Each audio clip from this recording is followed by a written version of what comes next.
So you want to go to Canada and you think you are an extended family member or a grandparent, a grandchild, a sibling, or an adult child of a Canadian citizen, a PR resident, or a person registered under the Canada's Indian Act, you will be needing a written authorization, especially if you are in a dating relationship, exclusive dating relationship who have spent at least a time in the physical presence and in a relationship for at least 1 year. You will be needing the written authorization provided by the government of Canada to cross border. If you are for this content, please hit the subscribe button. Hi everyone. So I am going to show you how to navigate the internet and how to apply for written authorization. There's actually a bonus part for this video. I am going to show you the requirements of a specific airline. And let's see if that matches with our information that we have gathered. So first key in cic.gc.ca, press in English, and on the search bar, type in written authorization. Why did we type in written authorization on the search bar? Because we wanted to know the latest update regarding written authorization.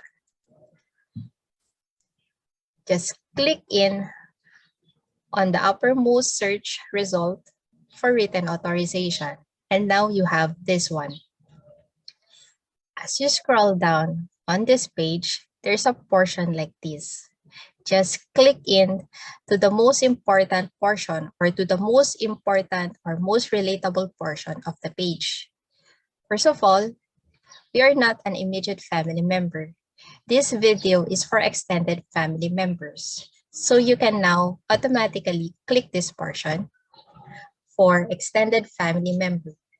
As mentioned before, to be part of this family class, you must be in an exclusive dating relationship, have been in the relationship for at least 1 year, and have spent time in the physical presence of that person at some point during the relationship. You and the person you're in the relationship must be both 18 years of age or older, a non-dependent child or an adult child, a grandchild, a dependent child of a non-dependent adult child, a sibling, a half-sibling, or a step-sibling, or a grandparent. There are more information as you scroll down, but what's more important is that the information about the written authorization. It says here, how to unite with a person in Canada.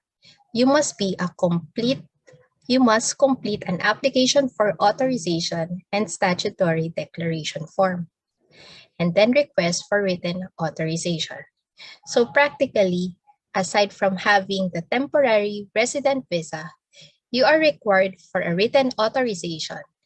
And to have that written authorization, you should have this form.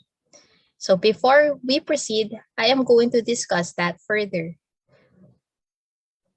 Before we proceed, you have to know first, to whom are you reuniting with? Are you reuniting with an adult or you are reuniting with a minor? Most of the time, the case is you are reuniting with an adult. So just press this portion and an information pops in. There are several steps, but the most important portion of this one is this IMM 006. It means that your family member has to first provide you with an application for authorization and statutory declaration. Or you can just download this. How to download this is actually simple. You just have to right-click this one and then click Save Link. So this is the first requirement that was listed on the above. So you must complete an application for authorization and statutory declaration form. This is now that form. That form is IMM 006, Authorization and Statutory Declaration. This has to be signed by the person in Canada and the person outside of Canada. Aside from that, it has to also be notarized, or a Canadian service provider who offers this service online, such as some notary public, commissioner of oaths, or lawyers. It has to be signed by somebody that is going to witness your solemn declaration. It can be some notaries public, commissioners of oaths, or lawyers. So after gathering the signed IMM 006, signed by the applicant, signed by the person in Canada, and that is already made official by the notaries public or commissioners of oath or lawyer, you are now ready to get the written authorization to travel. So how do you get the written authorization to travel? It's actually very simple. So here is the information on how to gather that. You have to have a copy of the completed and signed application for authorization and statutory declaration. This is the evidence of your relationship with your family member, a proof that your family member is a Canadian citizen, a person registered under Canada's Indian Act, or permanent resident, such as a copy of their Canadian birth certificate, Canadian passport, secure certificate of Indian status or certificate of Indian status, a temporary confirmation of registration document, or a permanent resident card or permanent resident travel document. So there's a note here to only make one request. Okay, so as you scroll down, you're now going to click here, find out how to request for authorization. Using the web form to request a written authorization, we'll contact you within 14 to 30 business days of getting your complete request. You should not book travel before you get your written authorization. Choose Submit a Travel Exemption Inquiry from the drop-down menu, then click Continue to Form. And then you are going to fill each field. And a very important note, to submit only one web form request. This is actually the web form. If you click it, so this is now the web form. So the first one is that you are going to submit a travel exemption inquiry according to that. So click in Travel Exemption Inquiry, then click in Continue to Form. Type in your name. So for example, your name is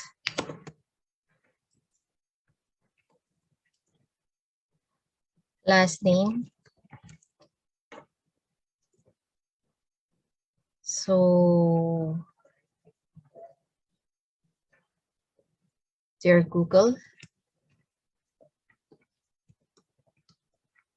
confirm your web address,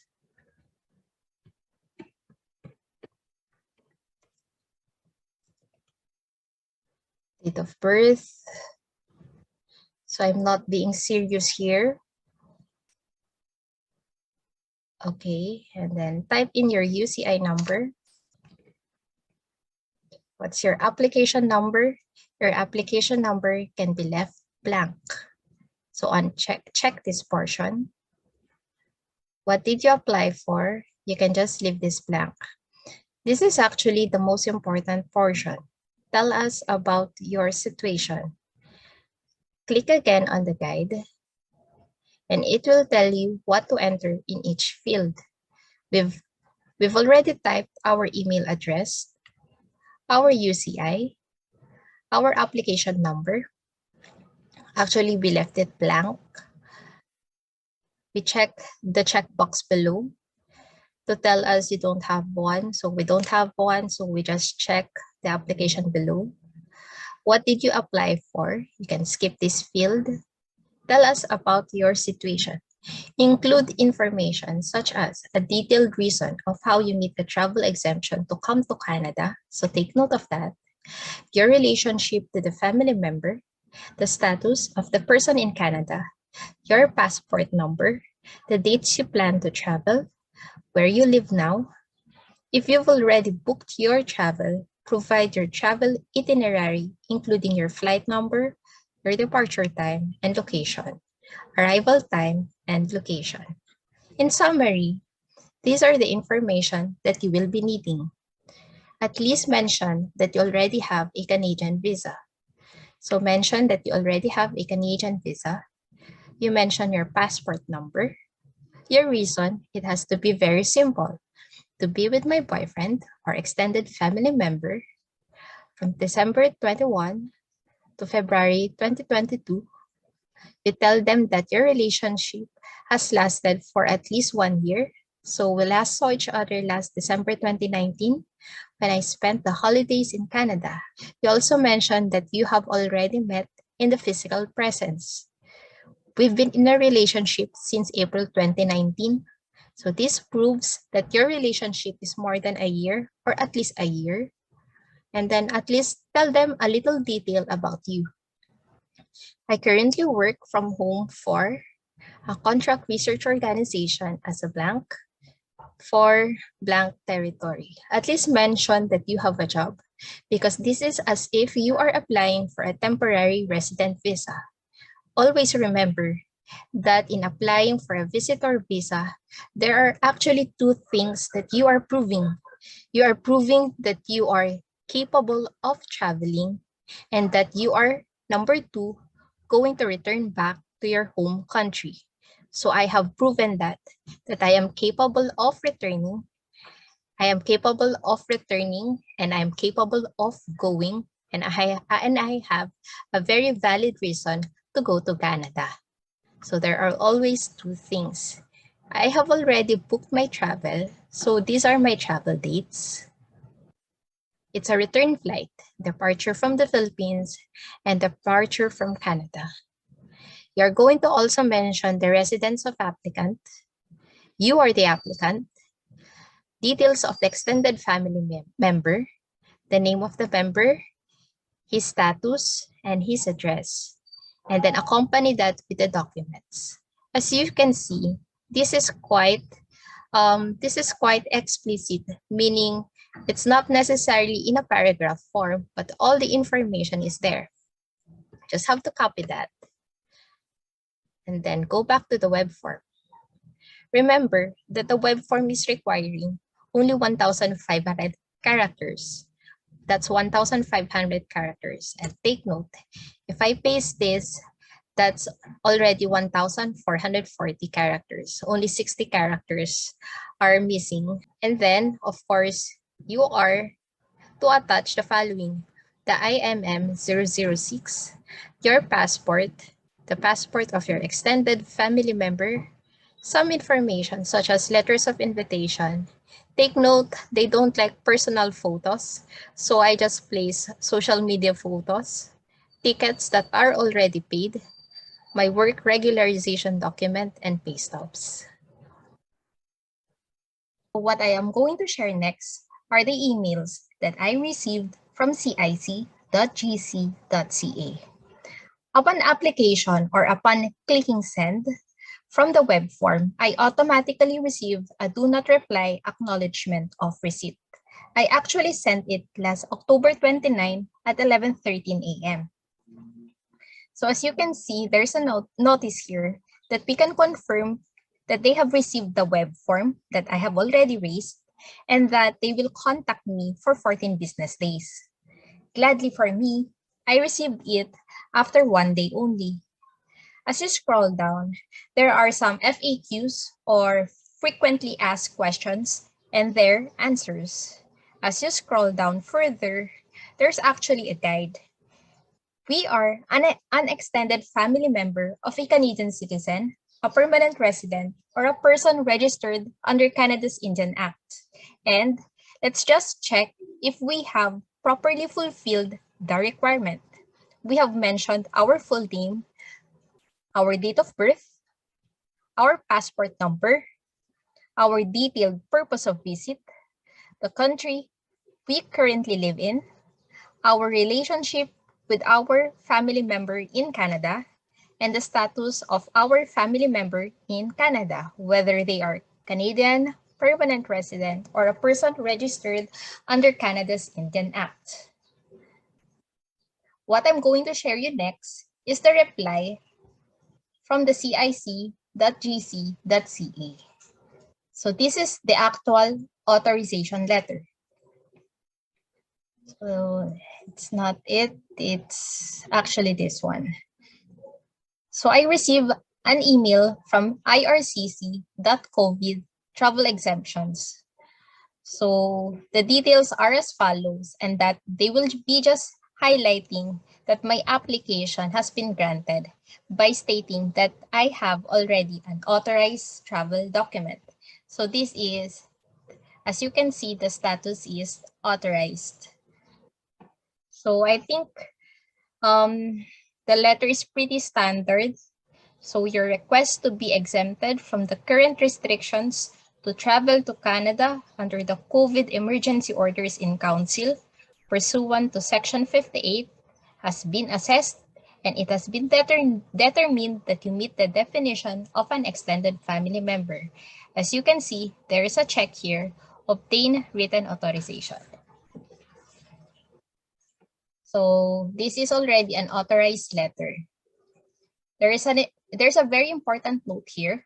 You must present this letter when checking in for your flight, or you may not be allowed to board your flight to Canada.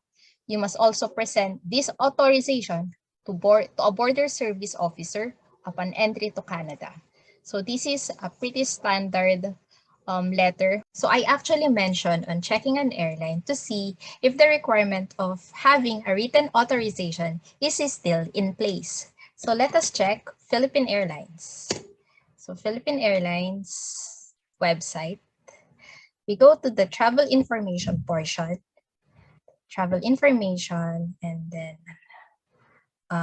about COVID-19. Go to travel rules and requirements.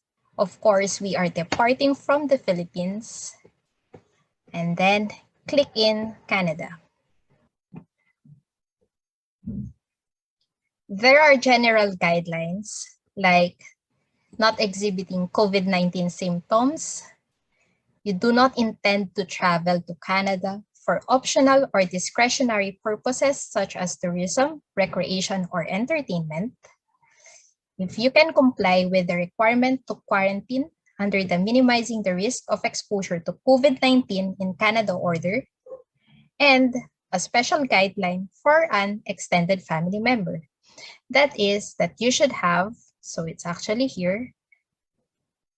I hope you can see it.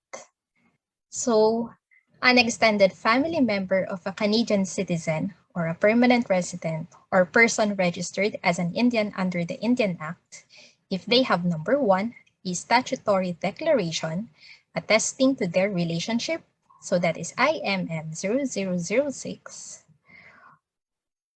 and are authorized in writing, that is your written authorization, by an officer designated under subsection 6 of the Immigration and Refugee Protection Act to enter Canada. As we scroll down, we can see some references. So let us check some of the links that they have here. Travel to Canada CBSA guidance as of September 24, 2021. If we try to open that link, so it's actually this one. This is the link. So Travel to Canada guideline as of September 24, 2021. As of, I think this is the latest because it is on the website of Philippine Airlines. So as you scroll down further, so you have to be fully vaccinated to have some exemptions to the quarantine, I think. As you scroll down further, there is an explanation of what a fully vaccinated traveler is. You further scroll down and you will be looking at a table. So we are not a foreign national with a work permit. We are a foreign national who is considered an extended family member.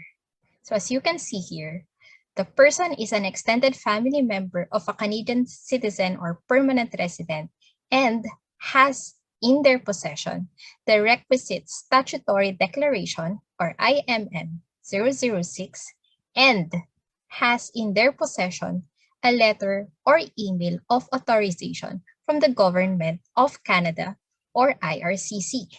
So that is the written authorization. And intends to enter for at least 15 days or is fully vaccinated. So if you are able to satisfy all of these, you are able to board the plane. So there is a note here. Please note, if traveler does not have IRCC authorization letter and statutory declaration letter or COPR document, you are not allowed to board. So I think that's the guideline. Thank you.